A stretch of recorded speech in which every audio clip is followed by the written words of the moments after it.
Bueno, vamos a iniciar con esta capacitación del área de sanidad para todo el personal del Hogar San Vicente de Paul de Mendoza.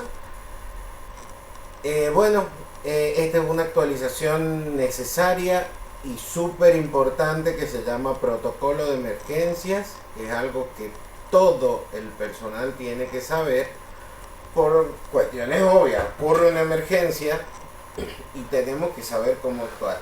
Principalmente nos referimos a emergencias médicas, todo lo que sea desastre, incendios, sismos, va obviamente en otras capacitaciones. Principalmente nosotros tenemos una sola prioridad, que es el residente. El residente siempre tiene que ser nuestra mayor preocupación, nuestra mayor prioridad, lo primero en nuestra cabeza. Que nos importa lo que dice el jefe, no nos importa. Que nos importa lo que dice el gerente, que nos importa el que dirán. Siempre que nosotros pongamos como prioridad al residente, nadie nos puede hacer nada, no nos va a pasar nada. Nosotros siempre que protegemos al residente, vamos a estar bien. O sea, nunca se va a castigar a nadie que proteja al residente. Es sentido común. Si ustedes estorban la protección del residente, es lógico que están haciendo algo mal. Siempre que ustedes prioricen la salud, la higiene y la integridad general del residente, todo lo que ustedes hagan a ese respecto va a estar bien. Entonces, iniciando con la integridad del residente, inicia esta capacitación. Teniendo en cuenta la integridad del residente, tenemos que conocer nuestras cosas importantes. Segundo, porque lo primero es el residente. Entonces, para poder nosotros satisfacer esa necesidad que tenemos nosotros de tener como prioridad al residente, tenemos que primero conocer a nuestra población y su riesgo, conocer qué enfermedades tienen, qué problemas pueden tener estas enfermedades. Por ejemplo, si tenemos un paciente que tiene, supónganse que está anticoagulado, sabemos que puede sufrir hemorragias en cualquier momento. Sabemos que si tenemos un paciente con sonda nasogástrica, tenemos que pensar que en la colocación de esa sonda puede ocurrir una hemorragia, o puede ocurrir una perforación, o puede ocurrir, ¿se entiende? Entonces sabemos que tenemos que conocer a nuestra población, tenemos que conocer los riesgos que puedan traer, bien, y sus propias enfermedades, qué cosas le pueden traer. Entonces, ustedes está bien, los pacientes van a cambiar en el transcurso de los años, por eso no quiero hablar específicamente de un paciente en esta actualización. Pero ustedes que me van a decir, bueno, pero ¿cómo hago si yo no soy enfermero? ¿Qué sé yo? Bueno, de a poco, ustedes trabajan 8 horas todos los días con los mismos pacientes. Entonces ustedes tienen que ir preguntando, ¿para qué esta pastilla? ¿Para qué esto? ¿Por qué lo tratamos así? ¿Por qué le damos una dieta sin sal? ¿Por qué le damos pan negro en vez de darle pan blanco? ¿Por qué no le damos flan si él quiere flan? ¿Por qué le damos gelatina? Esas cosas que nos parecen banales y estúpidas pueden ser súper importantes en el futuro en una emergencia. Entonces, cuando yendo directamente al suceso, a la emergencia, a lo grave, ¿qué es lo más importante? Evacuar a los testigos. Hay dos cosas que podemos hacer en realidad en el punto 2. Evacuamos al residente que está siendo afectado por una enfermedad o por una emergencia, o evacuamos a los testigos. siempre vamos a hacer lo que es más fácil o lo que indique el personal de enfermería de turno. ¿Bien? Porque si no hay personal de enfermería de turno o no se lo puede ubicar, se evacúa al resto. Porque la prioridad es no afectar al residente. Si el residente se cayó, se golpeó, a veces moverlo puede traernos más problemas o puede afectar aún más la salud del paciente. Entonces, ante la duda, si no hay personal de enfermería que autorice que se mueva al paciente con el inconveniente, se mueve a todos los demás y se los retira de la sala. Evacuar a los testigos es principalmente porque ustedes piensen que los pacientes, aunque por ahí uno piensa que no, pero ellos conviven todo el día con sus compañeros, con sus pares, y se pueden ver afectados cuando están cerca de una situación de crisis. A uno le está dando un infarto y ellos se ven reflejados en estos compañeros que tienen sufriendo algo. Bien. Entonces, bueno, una vez que evacuamos a los testigos o evacuamos al paciente, según sea el caso, nosotros vamos a ir a sanidad, a la enfermería, a buscar la historia clínica, donde va a salir o la caja de medicación, porque en la historia clínica está registrada la medicación que consume el paciente, se le tienen que tomar los signos vitales y uno ya tiene que tener en la cabeza, por lo menos el que va a llamar por teléfono a la emergencia, tiene que tener en la cabeza la sucesión de acontecimientos, lo que ha estado ocurriendo. Porque a veces uno dice, bueno, qué sé yo, se cayó el paciente, listo, sabes que se cayó. Pero a veces llegás y lo encontrás desmayado, lo encontrás en el piso, no podés decir se cayó, porque le puede haber dado un infarto, le puede haber dado un accidente cerebrovascular, se puede haber caído perfectamente, pero puede haber habido algo antes, un mareo, una descompensación, algo que indique que lo urgente o lo grave es otra cosa y la caída fue una consecuencia más que haya sido el hecho que nos trae, ¿cierto?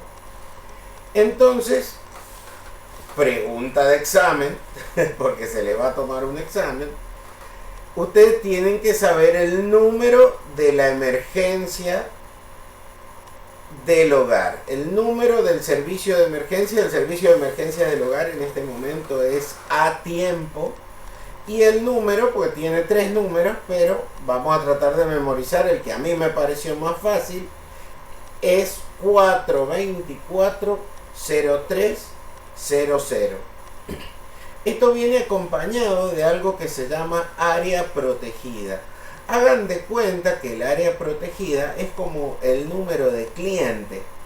Para ellos poder ubicarnos más fácil a nosotros, ellos nos asignan como un número de documento, un número de cliente que es 28178.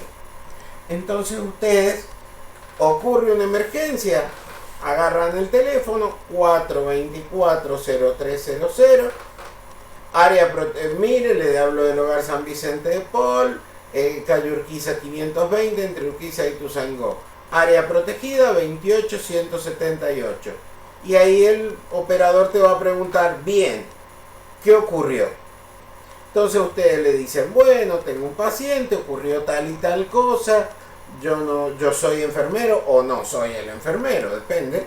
Bien, ocurrió tal cosa, necesitamos que vengan urgente, lógico, ellos ya lo saben a eso, y ellos le van a pedir los datos del paciente. Por eso ustedes antes de llamar tienen que tener la historia clínica. Muy probablemente les pidan el nombre, el número de documento y la edad del paciente. Que esas son cosas que ustedes van a encontrar siempre entre las primeras hojas de la historia. perdón, van a encontrar eso entre las primeras hojas de la historia clínica. Entonces ustedes, si en algún momento ustedes agarren un enfermero y díganle, che, me mostraba una historia clínica, no es para ver, en realidad para hojearla, porque eso en realidad es un documento privado, pero principalmente para ver el ordenamiento de la historia clínica, porque todas las historias clínicas en el hogar son iguales. Entonces, donde encontraste los datos del paciente, los vas a encontrar en todos los pacientes, en todas las historias clínicas. Porque en el caso de una urgencia, ustedes tienen que saber en qué hoja y dónde encontrar los datos importantes del paciente. Ahora, si ustedes se fijan más abajo, hay otro número, hay dos números más en realidad. Uno que dice PAMI, que es 0800-333-0234, que es un número de emergencia exclusivo para pacientes de PAMI, y después tienen el 911. ¿Por qué? Porque quien Dios no lo quiera, ocurra una catástrofe a nivel provincial, ¿quién te dice? Y el servicio de a tiempo no puede responder, porque ustedes van a llamar y no van a poder responder. Ustedes tienen que saber que pueden llamar al servicio de emergencia de PAMI para los pacientes PAMI o directamente al 911 cuando ya supera el servicio de a tiempo o el servicio de PAMI. Entonces, ¿cómo vamos a actuar en torno a la emergencia? Ya dijimos los primeros pasos: evacuar, activar el sistema de emergencia, ya tener la historia clínica a mano, llamar al servicio de emergencias, siempre actuar mostrando seguridad, porque cuando nos desesperamos, el paciente o todos los demás residentes que nos ven se desesperan. Entonces nosotros, aunque estemos mal, desesperados, histéricos por dentro, nosotros tenemos que conservar una cierta actitud de estabilidad y seguridad. Bien, el paciente, pase lo que pase, va a saber, todos los residentes que nos vean van a saber que estamos haciendo lo mejor posible, siempre que actuemos con tranquilidad y seguridad. Entonces, evaluar cuando movilizamos al residente o evacuamos el resto del salón, que eso ya lo hablamos. Tener a mano todos los elementos necesarios para el médico de urgencia, porque cuando llega el médico de la urgencia tiene que tener la historia clínica. A veces el médico no va a tener tiempo, depende de la emergencia, de leer toda la historia clínica, ver qué enfermedades tiene, qué enfermedades no tiene. Entonces ustedes tienen que, como ya dijimos antes, tienen que conocer a su población. Tienen que decirle, bueno, esta abuela o este paciente es hipertenso, es diabético, tiene estas enfermedades, toma tal medicación. Y si no lo saben, todo está en la historia clínica.